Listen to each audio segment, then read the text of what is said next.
Dear participants of the European Learning and Teaching Forum, it is my great pleasure to welcome you to this year's forum on behalf of the European Students' Union, the long-standing partner of the European University Association.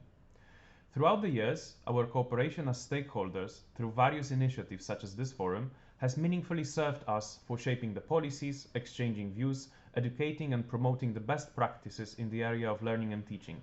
For us, learners, the student-centered learning and teaching is a key to high quality of our academic journey. While the COVID-19 pandemic has posed considerable challenges to the higher education sector, it has also resulted as a driving force for innovations.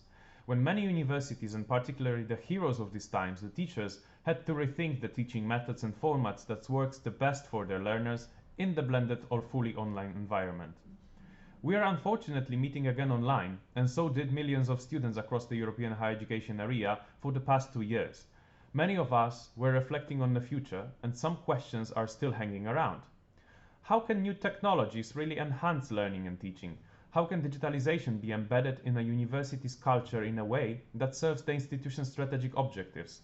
How can the potential of digitalization be harnessed to increase equity of access to learning? These and many other questions will be at the heart of the future discussions, also during this forum. But are students ready to permanently switch to a more blended education provision? How can universities ensure and enhance such readiness? First of all, it's not easy to define the readiness.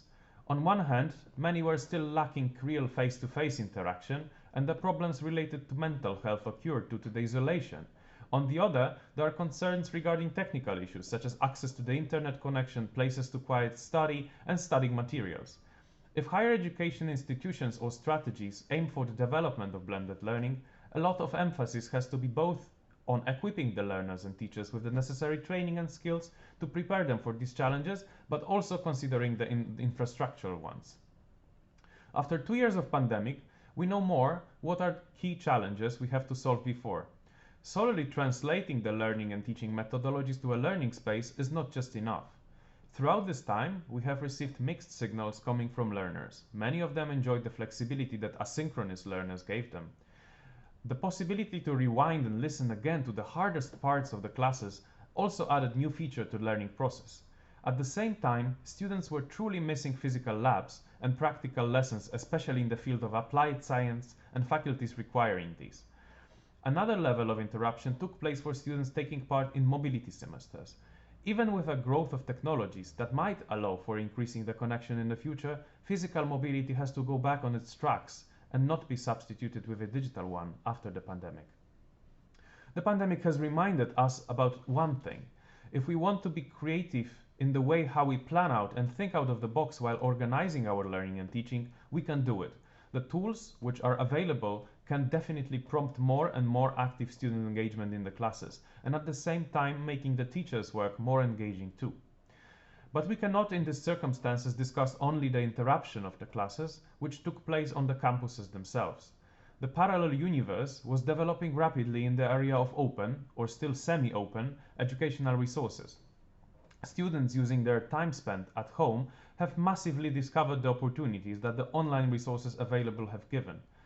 So far, the market of open education resources seem to be dominated by the private providers, with few institutions developing their strategy to use so far. If our common goal is to broaden access to education for the wider part of our societies worldwide, the development of open knowledge and its provision shall become a strategic priority.